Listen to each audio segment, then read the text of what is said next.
欢迎回到摸石过河，我是查尔斯老查。今天我们继续中东台关系系列的第3章。估计老查频道的朋友们都知道了，说到殖民，那必然伴随着什么呢？清除旧势力，建立新秩序。这个过程一般都会伴随着流血和牺牲。说的通俗一点，那就是屠戮。在中东台关系的讨论里呢，情况之所以更加复杂，就是因为其中还夹杂着很多台湾本土原住民的记忆，而台湾岛原住民就是第一批惨遭殖民体系牺牲的人。可能很多华语圈的朋友对台湾原住民的了解少之又少，老查呢也不是专家，但在这里呢也想给大家简单普及一下。之前的节目里我们就说过，台湾原住民呢是南岛语系的一支，他们在台湾岛上生活了至少4000到6000年了。今天官方认定的原住民民族群有16个，他们是阿美族、泰雅族、排湾族、布农族、匹南族、鲁凯族、畀族、塞夏族、雅美族也称达悟族、邵族、噶玛兰族、泰鲁格族、沙奇莱雅族、赛德克族、拉鲁哇族、卡纳卡拉富族。其实呢，他们都有自己的语言、文化和信仰。但从17世纪开始，随着荷兰人、西班牙人、郑氏和清朝、日本国民党的先后到来呢，原住民的命运就是一部不断被边缘化、被同化、被屠 S 的历史。那今天台湾原住民的数量有多少呢？根据当下比较新的数据台湾原住民人口约 61.5 万人，占台湾总人口的约 2.6%。 而在17世纪初，台湾岛上的原住民的人口估计有30万到50万。现在400年过去了，人口几乎没有增长，甚至一度呢还大幅减少。可能朋友们会奇怪老查为什么今天节目一上来就说这个？本系列节目的一个目标呢，就是为了增强彼此的了解。因为从明政开始台湾呢就一直在重复这样的一个过程。新政权来了，清除旧势力，建立新秩序，屠戮、反抗，再镇压。这个循环不仅发生在原住民身上，也发生在后来的汉人移民身上。这就是今天台湾人共同记忆中的最重要的一个环节。每一次新政权来临，台湾人都要经历同样的过程：期待、失望、反抗、镇压，再期待。郑氏来了，清朝来了，日本来了，国民党来了，每一次都是同样的循环。每一次新政权的来临都会伴随着屠戮与反抗，而每一次反抗都会被一轮又一轮的镇压给压制。这个循环从17世纪开始，一直持续到不远的过去。我们之前说过，清朝统治台湾的212年间，可考的民变约107次，其中大规模的有70余次，平均不到2年就有一次。台湾有一句谚语叫3年一小反，5年一大乱。这可并不是老查设计的段子这句话呢，实字出自福建巡抚徐宗干之口，反映了当时台湾吏治败坏与社会动荡的真实情况。但这么多的叛乱我们可不能只看数字，我们要看清楚他们为什么反抗，做了什么，结果又是如何，当时民间是什么情绪。只有把这些看清楚了，我们才能理解台湾人那种期待、失望、反抗、镇压的循环。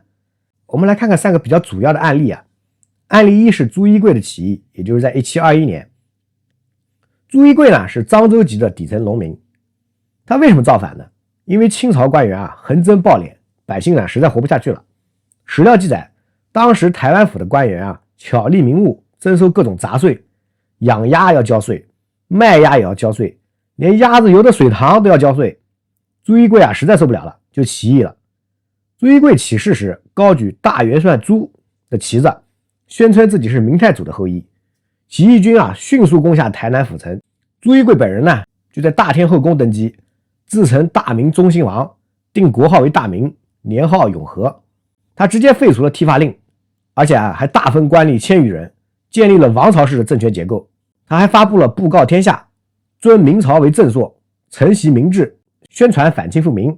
老百姓一开始很多支持史料里甚至有类似单食庐江的描述。台湾人觉得终于有人替我们说话了。民间甚至有歌谣真实流传，说5月称永和，6月还康熙。这首歌谣既是对起义短暂的预言，也是对现实的无奈和嘲讽。结果这次起义只持续了1到2个月，内部呢就很快分裂了。闽南人和客家人因为分配官职的问题起了内讧。清军的施世俊率部队登陆以后叛乱军迅速溃败，朱一贵呢被抓，起义呢就失败了。第二个案例呢是林爽文，在1787年的起义，这可能是清朝统治台湾期间规模最大的一次叛乱之一。因为林爽文是天地会成员，可能朋友们听到这就来精神了。天地会，是的，这个天地会正是历史上著名的那个天地会，又称洪门。它源于福建，活跃于清代的华南和台湾，以秘密结社形式反抗清廷的压迫。后来还演变成了三合会等分支。林爽文就是天地会的成员。天地会最初是一个民间互助组织，通过歃血为盟的仪式，让成员在乱世中互相扶持，比如说处理婚丧纠纷提供庇护主要是吸引中下层的民众。因为我们之前说过台湾是个移民社会，闽南人、客家人来到台湾，人生地不熟，只能靠同乡同族来互助。天地会一开始就是这样的一个组织。所以上一集中我们说到，在清朝眼里台湾就是福建广东人的海外延伸，再一次又得到了验证。但清朝禁止秘密结社认为这些组织会威胁统治。林爽文的叔伯，他就是因为天地会的身份被捕。林爽文劫狱救人，就此起义。这起义军横跨台湾中南部，控制了彰化、诸罗，也就是今天的嘉义、凤山等地，占据了大片地区。林爽文自称门主大元帅，设立了军政体系，纷纷诸将。他还发布告示说，号召百姓共举大义，驱逐满夷。但他没有像朱一贵那样登基称王也没有定国号年号，也没有建立正式的国家政权。他的重心在于军事扩张和保护天地会的成员，而非建立一个新政权。史料记载民多从之，很多的普通老百姓加入，因为他们觉得清朝管不了我们，我们只能靠自己。结果这次叛乱持续了1年3个月，最终因为南北义军的分裂，主要还是因为无法协调统一嘛，并且清军的福康安率大军镇压而失败。林爽文被抓，起义就失败了。案例3是1862年的戴潮春起义，这是清朝末年在台湾的最后一次大规模叛乱，也是持续时间最长的一次。因为当时清朝忙于镇压太平天国，台湾的官吏更加腐败，无暇顾及。史料记载是民不堪命，台湾人民已经彻底绝望了。戴潮春领导的是八卦会，类似是天地会的民间结社组织。起义军一度控制台湾中部的大片地区。戴潮春自称大元帅，设立官职，纷纷部将。但问题是各地的起义军各自为政，彰化、斗柳、埔里的起义军之间甚至还有冲突。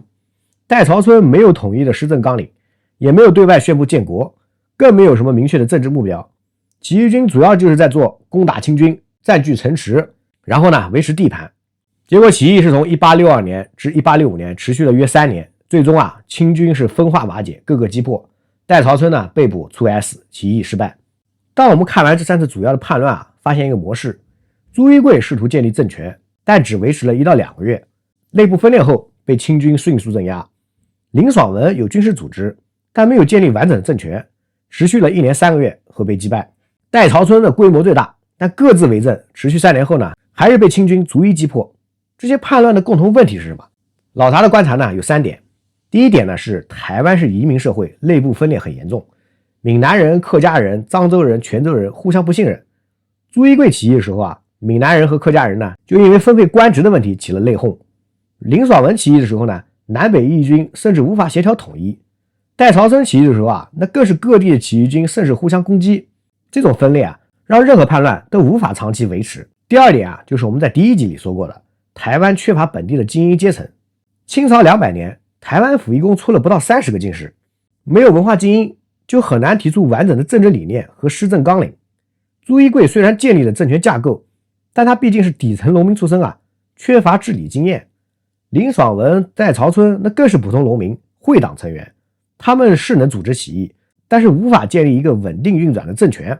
第3点就是缺乏外部的支持了。这些叛乱都是孤立的，没有任何外部势力或者说外国势力来支持。我们来对比一下内陆的叛乱太平天国建立了天津，控制了大半个南方。洪秀全虽然也是农民出身，但他有较完整的意识形态，他创立了拜上帝会，他有严密的组织，什么天王、东王、西王、南王、北王，层级分明。他甚至试图和英国和法国建立外交关系。太平天国维持了14年，几乎都要推翻清朝了。但台湾的叛乱呢，最长的戴潮春起义也只能持续3年，而朱一贵的起义更短，只有1到2个月。原因呢，我们大家也知道了，因为台湾太小，太分散，又太缺乏资源，一旦清军从大陆调兵过来，叛乱军根本挡不住。清朝的地方志曾记载，台民苦于官吏，往往聚而为乱。民间歌谣流传，官府如虎狼，百姓如羔羊。这些史料告诉我们什么？台湾人不是天生喜欢造反，而是被逼到绝路了。他们每一次起义都燃起一丝希望，这次终于能改变了吧？但每一次都被镇压，然后陷入更深的绝望。这种绝望会在1895年爆发成最后一次反抗。但在那之前，还有一件事情改变了台湾的命运。很可惜，不是因为台湾人自己，而是因为日本盯上了台湾。很快不久，一场意外让日本找到了试探清朝的机会，这就是牡丹社事件。1871年的这场意外，从历史上改变了台湾的命运。这一年琉球的渔民在台湾南部遭遇了台风，漂流到台湾的东南海岸。他们上岸以后被当地的原住民，也就是排湾族挨死了54人。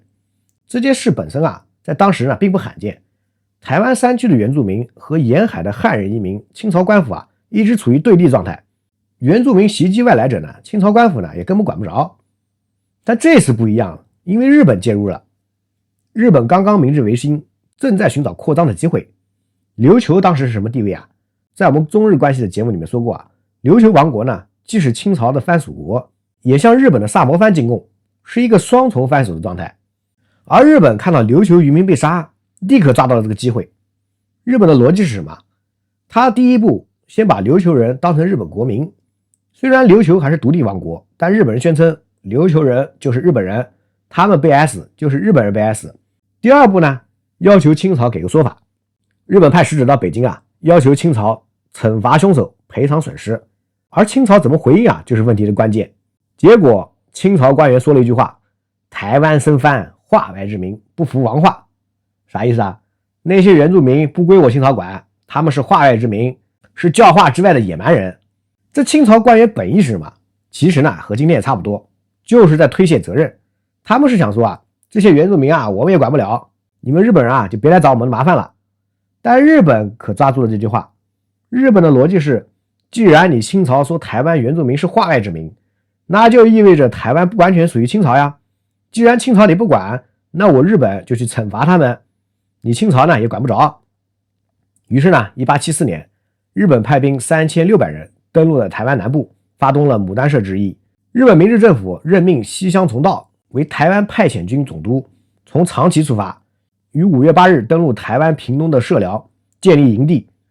日军先是采取怀柔政策，结盟当地的汉人与熟藩，随后就在初期的侦查中发生了小规模的冲突以后，5月22日佐久间卓马太的部队就在石门发生激战，凭借火炮击溃了排湾族的伏击，扭转了整个战役的局势。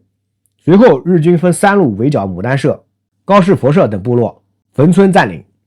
7月初一共11个社投降，但日军付出相对惨重的代价，因痢疾等疾病致死了561人。这个数字远远超过他们战死的12人。12月日军撤离，清廷经外交谈判承认日本的行动。日本在社寮立碑纪念，他们的理由是什么？保护日本国民，惩罚杀人凶手。日本的军队一登陆，消息传过来，清朝才意识到问题的严重。这不是简单的外交纠纷这是主权的试探。日本就在测试你清朝到底把台湾当不当自己的领土如果清朝不管，我日本就可以继续在台湾扩大影响。结果清朝终于有所顿悟立刻派沈葆桢去台湾，一方面和日本谈判，一方面加强防务。最终清朝和日本达成协议，清朝赔款50万两白银，日本撤军。但这件事给清朝敲响了个警钟。牡丹社的事件真正的影响是，清朝第一次意识到，如果我们不要台湾，别人会要。所以从这一刻起，台湾的战略价值突然提高，清朝开始重视台湾了。1874年，沈葆桢在台湾推行开山抚番，试图控制原住民地区。1875年，台湾增设台北府。1885年，台湾就正式建省，任命刘铭传为首任台湾巡抚。刘铭传在台湾干了什么呢？修铁路，台湾的第一条铁路从基隆到台北，建电报线，连接台湾与大陆的通信，整顿税收，建立现代化行政体系。这是清朝统治台湾212年来第一次真正投资建设台湾。但这些改革来得太晚了。刘铭传在台湾只待了6年，也就是1885年至1891年，因为经费不足，阻力重大，很多改革无法持续。而且1894年甲午战争爆发，1895年马关条约的签订，清朝呢把台湾割让给了日本。可能有些朋友以为清朝割让台湾是各种条件妥协的结果，但其实呢，台湾是日本早就锚定的目标之一。1874年的牡丹社事件就是日本第一次武力试探台湾，主要是因为呢，他想把台湾作为南进基地的前奏。当时的日本已经把台湾视为利益线的焦点。1887年，日本参谋本部制定了征讨清国策，明确规划战后直接吞并台湾，作为进军东南亚的跳板。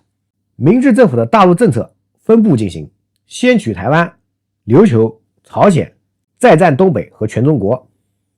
日本把台湾视为南进的根基，支持工业发展，并作为军事前哨。甲午战争后谈判中，日本预先会议优先锁定台湾，这样呢就可以避免在大陆背负过多的负担。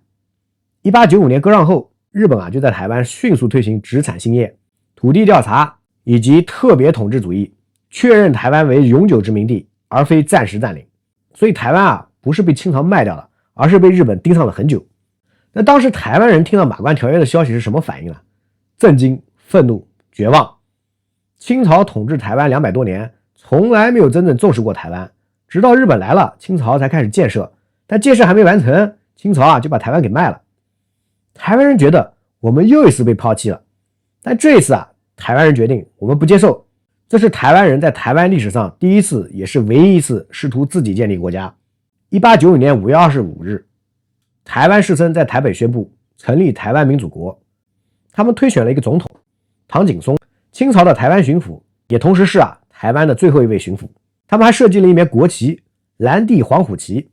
他们甚至还给这个新国家起了个国号，请注意这个国号叫永清。是的，大家没有听错叫永清，就是这么肉麻而有点尴尬的名字，就仿佛今天的台湾朋友称大陆叫爱共一样。在这个暴乱了100多次，在这个被清朝当化外之地的地方，在这个刚刚被清朝卖掉的地方，居然给自己的独立国家起名叫永清，还设计了一面蓝头黄虎旗，虎头草类，象征着对清朝的臣服。这是什么样的操作台湾人真的还想效忠清朝吗？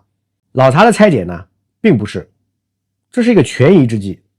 我们来看看台湾民主国成立宣言怎么说的台湾疆土合大清经营缔造200余年，今虽为自主国，以感念烈圣救恩，仍供奉正朔，遥作平藩。什么意思我们虽然自立了，但名义上还认清朝为正朔，远远的当你的藩属。台湾士绅在5月15日给清朝的电文中说台湾属倭，万民不服，台民此举无非恋待皇亲。唐景崧的电奏里面也说，今之自主唯惧倭计，如有机自人归中国。大家看出来了吗？台湾民主国的核心目标不是效忠清朝，而是拒绝日本。永清这个国号不是真心效忠，而是一种政治策略。那为什么要这样做呢？老查结合当时的情况呢，做出3个推测。第一呢，是争取国际列强的同情。如果台湾直接宣布独立，列强会觉得你这是叛乱嘛，不合法。但如果台湾说我们还认清朝，只是不想被日本统治，他们以为列强会想，这是地方自治，有道理。台湾民主国希望通过这种姿态争取英国、法国、美国的支持，甚至军事干预。第二方面呢，就是给清朝施压。台湾士绅在电文中的哀求，无天可御，无足可依，悲惨何极。他们想告诉清朝你看我们还认你的，你别真的把我们给卖了。这万一清朝良心发现，重新和日本谈判呢？第3个方面就是给自己留条后路。万一日后抗日失败，台湾呢还能说我们呢是忠于清朝的，我们呢不是叛乱。这万一哪天清朝真的把台湾要回来了，台湾也不算是叛国。所以永清不是深情而是纪律。台湾人不是真心想回到清朝，而是在2个烂选项里选了一个不那么烂的。当然当时的他们呢，对日本的先进性毫不知情，总觉得日本是倭寇国，我们好歹也是天朝上国的省府与其被日本统治，不如名义上认清朝，看能不能混过去。但这个算计呢，从一开始就注定失败了。那当时清朝的反应是什么呢？没有反应。马关条约已经签了，你台湾已经是日本的了，清朝也不会为了台湾再和日本打一仗。台湾民主国啊，从一开始就是一场注定失败的反抗。这个国家从成立那一刻起就充满了矛盾，这些矛盾注定了它只能存在150天。第一个矛盾呢，是策略与现实的落差。台湾民主国的策略是摇奋清朝正朔，争取国际列强的支持。他们以为啊，只要名义上还认清朝，列强就会觉得这不是叛乱，这只是抗日。他们也以为呢，列强会同情台湾，甚至会出兵干预。但现实呢，清朝的态度是条约已签，爱莫能助。